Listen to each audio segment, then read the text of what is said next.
இந்த வீடியோ நமக்கு ஸ்பான்சர் பண்ணுறது பைமோட் ஷாப்பிங். இந்த ஆப்பில் வீட்டுக்கு தேவையான கிராசரி ஐட்டம் எல்லாமே வீட்டிலேருந்து நீங்கள் பர்ச்சேஸ் பண்ணிக்கலாம். வீடு தேடி வந்து உங்களுக்கு ப்ராடக்ட்ஸ் கொடுத்துருவாங்க. ஆப்போட லிங்க் டிஸ்கிரிப்ஷனில் இருக்குது, மறக்காமல் செக் பண்ணி பாருங்கள். யமஹாவோட ராஜ்தூத் 350 அப்படிங்கிற RD 350 cc பைக் பார்த்தீங்க அப்படின்னா இந்தியாவில் லான்ச் பண்ண போகிறோன்னு சொல்லி யமஹா அனௌன்ஸ் பண்ணியிருக்காங்க.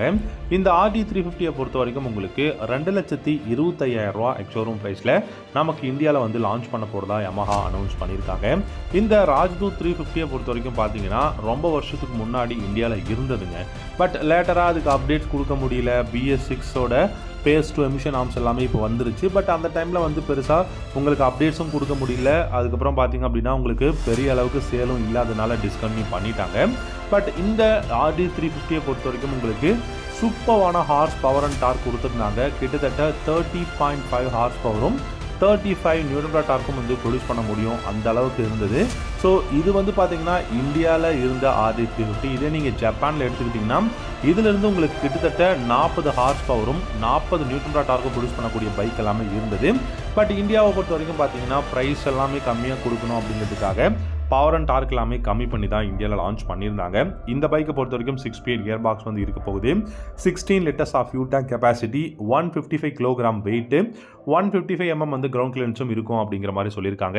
இந்த பைக்கோட சீட் ஹைட் அப்படின்னு பார்த்தீங்கன்னா 800 mm. ஸ்டெப் அப் சீட் தான், அதுவும் ஸ்பிட் சீட் தான் இருக்க போகுது. லைட்டிங் செக்ஷன் பார்த்தீங்கன்னா LED headlamp, LED tail lamp, indicators, halogen பல்பாக தான் இருக்கும் அப்படிங்கிற மாதிரி சொல்லியிருக்காங்க. அண்ட் இந்த பைக் பார்த்தீங்க அப்படின்னா நமக்கு ராயல் என்ஃபீல்டோட மீட்டிஆர் 350க்கு ரைவலாக இருக்கும் அப்படிங்கிற மாதிரி வந்து சொல்லியிருக்காங்க. இந்த RD 350ல மொத்தம் 3 கலர் ஆப்ஷன்ஸ் வரப்போகுதுங்க. ரெட், சில்வர், பிளாக் அப்படிங்கிற 3 கலர் ஆப்ஷன்ஸ் வரப்போகுது. ஸோ இந்த ராஜ்தூத் 350 பொறுத்த வரைக்கும் உங்களுக்கு சிங்கிள் சிலிண்டரா ட்வின் சிலிண்டரா அப்படிங்கிற ஒரு கொஷின் இருக்கும்.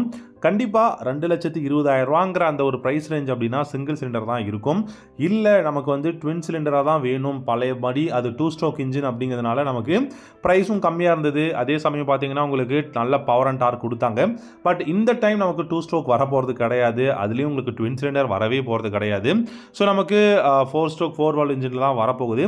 அப்படி இருக்கும்போது நமக்கு ட்வின் சிலிண்டராக இருந்துச்சுன்னா 4,50,000 மேலே ப்ரைஸ் போகும் அப்படிங்கிற மாதிரி சொல்லியிருக்காங்க. இந்த பைக்கை பொறுத்த வரைக்கும் உங்களுக்கு நல்ல பில்ட் குவாலிட்டி, இன்ஜின் பர்ஃபார்மன்ஸ் வந்து தாறுமாறாக இருக்கும். எர்கனாமிக்ஸ் ரொம்ப ரொம்ப பியூட்டிஃபுல்லாக இருக்கும். ஹேண்டில் பார் எல்லாமே பார்த்தீங்கன்னா ரேஸ்டு ஹேண்டில் பாராக தான் இருக்கும் அப்படிங்கிற மாதிரி சொல்லியிருக்காங்க. அண்ட் உங்களுக்கு ஹெட்லைட்டு, டெயில் லைட் இது எல்லாமே பார்த்தீங்க அப்படின்னா ரொம்ப ரொம்ப இந்த 2025 ஏற்ற மாதிரி உங்களுக்கு ரீடிசைன் பண்ண அந்த ஒரு ராஜ்தூத் 350 இருக்குன்ற மாதிரி தான் யமஹா சொல்லியிருக்காங்க. பிரேக்ஸை பொறுத்த வரைக்கும் பார்த்தீங்கன்னா front and rear single disc brake, dual channel ABS-ஓட தான் வரப்போகுது. நல்ல வைடான ரேடியல் டயர்ஸ் இருக்கும் அப்படிங்கிற மாதிரி சொல்லியிருக்காங்க. 17 இன்ச்சா வீலு, இல்லை உங்களுக்கு வீல் சைஸ் வந்து சேஞ்ச் ஆக போகுதா அப்படிங்கிறதுலாம் நம்ம லேட்டராக பார்க்கலாம். நல்ல மைலேஜ் இருக்குங்க. டெஃபினட்டாக இந்த பைக்கை பொறுத்த வரைக்கும் மைலேஜ் அப்படின்னு பார்த்தீங்கன்னா 20லேருந்து 25 இல்லை அதிகபட்சம் 28 km/லிட்டர் மைலேஜ் வந்து கொடுக்கும் அப்படிங்கிற மாதிரி சொல்லியிருக்காங்க. ஸோ என்னை பொறுத்த வரைக்கும் இது வந்து ஒரு பெஸ்ட்டான வேற லெவலான ஒரு பைக்குங்க ராஜ்தூத் 350 பொறுத்த வரைக்கும்.